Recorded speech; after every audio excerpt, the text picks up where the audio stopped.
In this lecture, we are going to discuss create WBS. So, WBS is work breakdown structure.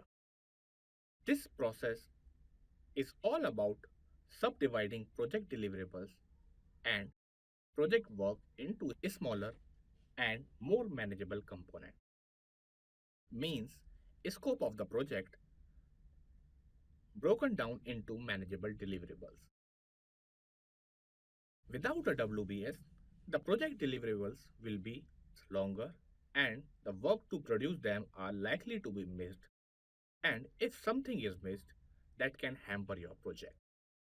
So there can be a negative impact on the project result. So there is no choice. WBS creation is a part of planning. Why we need this tool? Let's suppose you have a project scope which is supposed to complete in 500 days. So when you will start or plan work without breaking into parts, so when you complete your work according to you and you will validate according to the plan. If there is something which is missed and if you are going to do defect repair into work, the cost of the rework can be huge.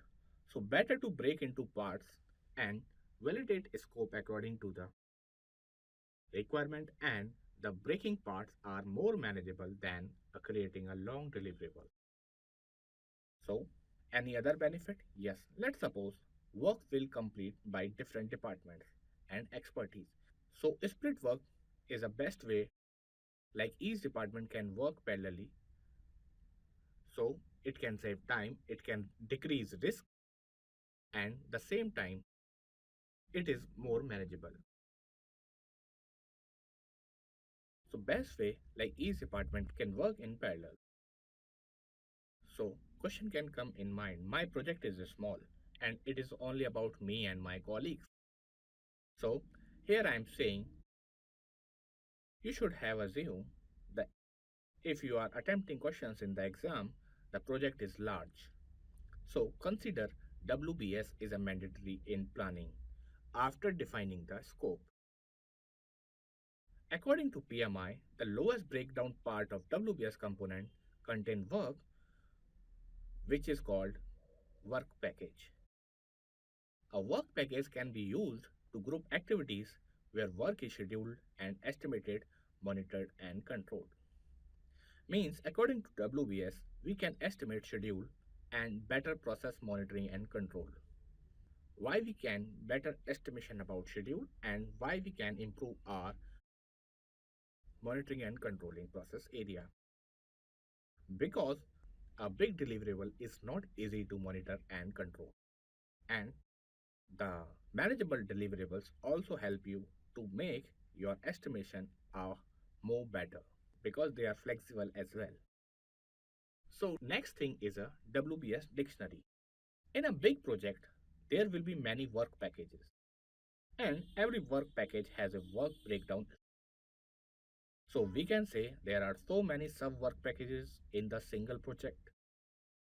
To trace them all with ease, you need to give the numbering system. Like if you are talking about the first one, architecture building of project. So you need to give any number system. So example, we are giving it 1.1 work package and the first sub work package. So this is all about WBS dictionary. WBS dictionary consists of work package number with responsibilities, time, dependency, and any other information related to that package. Let's suppose you have 1.1 in this section, architecture building of project. So this is not only about numbering system. In the WBS dictionary, you can see the role and responsibility of that work package and the time and the dependency and other information related to this package. Assume you are a project manager and there was a conflict in the project in your team.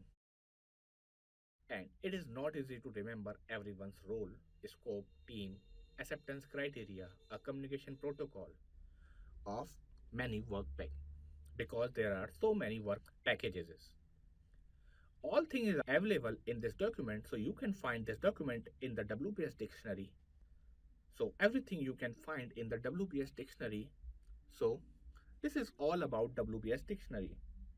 This dictionary is the output of create WBS.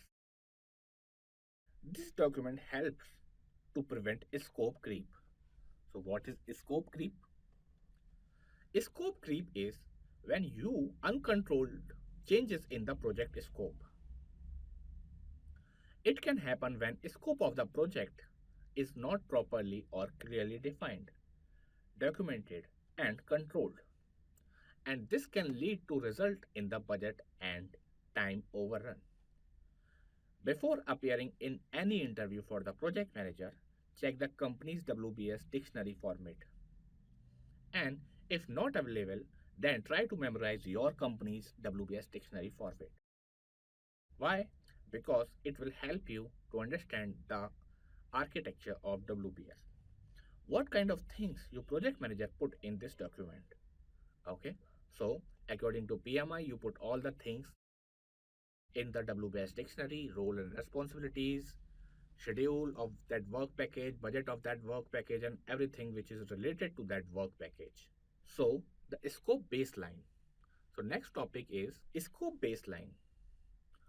What is scope baseline? Baselines are simply approve the final version of the project management process area. Again, I am repeating, baselines are simply approve the final version of project management process area, like scope baseline, schedule baseline, cost baseline. Baseline helps the project manager to control their project. Scope baseline made up the final version of WBS, WBS dictionary, and project scope statement. So I can say scope baseline is equals to scope statement plus WBS. And when I'm saying WBS, it also includes WBS dictionary because you cannot find anything in WBS without dictionary. So I can say scope baseline is equals to scope statement plus WBS. Why I am saying at the end of planning before project begins, and you need to finalize your baseline before going into the execution phase. And this is a part of planning. So after preparing scope baseline, you will jump into the execution? No. As you know, planning is an iterative process. So when you will freeze all the baselines like a schedule, cost, and the all planning part, you will come back onto the scope baseline. And if there is any change or conflict, you have to change according to the planning of other knowledge areas. Let's revise a few concepts here and try to answer. If there is any changes after freeze the baseline in the scope, what will you do? Pause your screen and try to answer. I'm repeating my question. Let's suppose if there are any changes. Let's revise a few concepts here. Try to answer. If there are any changes after freezing the scope baseline, what will you do? Pause your screen and try to answer. Think about how you will go with that piece of extra scope. Try to answer, pause your screen. Yes, now I'll try to explain, and if you are able to recollect everything, it is the best thing. And if you are reading it in a second time, then you should know this. Now let's suppose change control process approve your changes. What is the first thing you need to do? First, you need to update WBS and dictionary. Why you need to update in the WBS dictionary? Because the numbering system and the role and responsibility can be changed according to the approved changes by the change control board.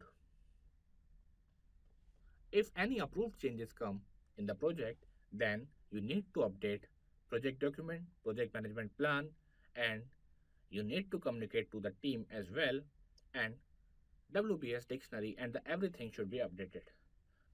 Think more which document needs to update according to your project like requirement matrix or document.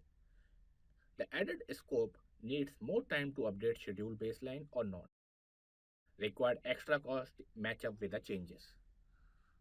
So now we have a new scope baseline, and the project manager needs to focus on project success to meet the baseline. So, if there are extra piece of work, new scope baseline definitely will lead to change in the schedule baseline or cost baseline as well. So, this is all about managing baseline. But in the ideal case, when you have finalized baseline of process knowledge area, you cannot change your baseline.